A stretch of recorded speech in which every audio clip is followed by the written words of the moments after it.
আচ্ছা বন্ধুরা, মনে করেন আপনি রাতের খাবার খেয়ে শুয়ে পড়লেন। রাত তখন গভীর। হঠাৎ আপনি শুনতে পেলেন মায়াময় ধীর সুরে একটি বাঁশির আওয়াজ আপনার কানে বাজছে। আপনি কি তখন ঘর থেকে বেরিয়ে যাবেন?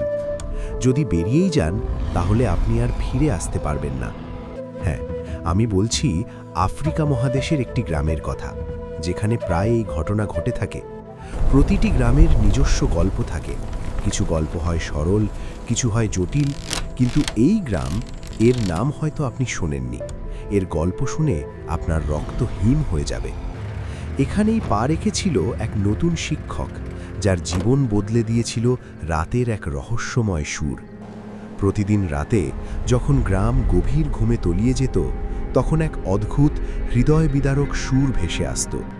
এক এমন সুর যা গ্রামের বাতাসকে আজও ভারী করে রেখেছে, আর যা ঘুমন্ত গ্রামবাসীদের অজানা এক ভয়ের মধ্যে আটকে রেখেছে। কিন্তু গ্রামের মানুষ, তারা যেন কিছুই শুনতে পেত না, অথবা শুনতে চাইত না। বাঁশির মতো কিছু, এই সুর তাকে অস্থির করে তুলত।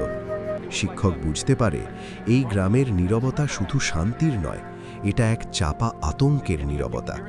তাদের চোখে ছিল না এক অব্যক্ত ভয়, এক অজানা আতঙ্ক, যা এই সুরের চেয়েও গভীর। সেই সুর যেন তাকে টেনে নিয়ে যাচ্ছিল এক অজানা পথে, জঙ্গলের গভীরে। সত্যের খোঁজে শিক্ষক এক রাতে বেরিয়ে পড়লেন। হঠাৎ পথের মাঝে এক বৃদ্ধার সতর্কবাণী, ওখানে যেও না। কিন্তু কৌতূহল তাকে আরও গভীর অন্ধকারে টেনে নিয়ে যায়। প্রতি পদক্ষেপে তার মনে প্রশ্ন, কিসের এই সুর? কে বাজাচ্ছে? নাকি এটা কোনো অলৌকিক ডাক? কিন্তু যা সে খুঁজে পেল, তা ছিল শুধুই একটি যন্ত্র নয়, বরং এক ভয়াবহ প্রাচীন দলিল। কুঁড়েঘরের ভেতর ছিল জমাট বাঁধা অন্ধকার, আর সেই সুরের উৎস। এই গ্রামের সব হাসি, সব আনন্দ, সব জীবন এই সুরের কাছেই যেন যুগ যুগ ধরে বলিদান করা হয়েছে। তালপাতার কুঠিতে লেখা সেই মন্ত্র, সেই গ্রামের অভিশপ্ত ইতিহাস।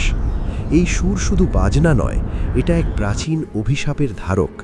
পুঁথির প্রতিটি পাতা খুলতেই যেন এক নতুন বিভৎস অধ্যায় উন্মোচিত হলো।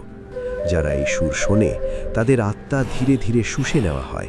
তারা হয়ে ওঠে নীরব, প্রাণহীন।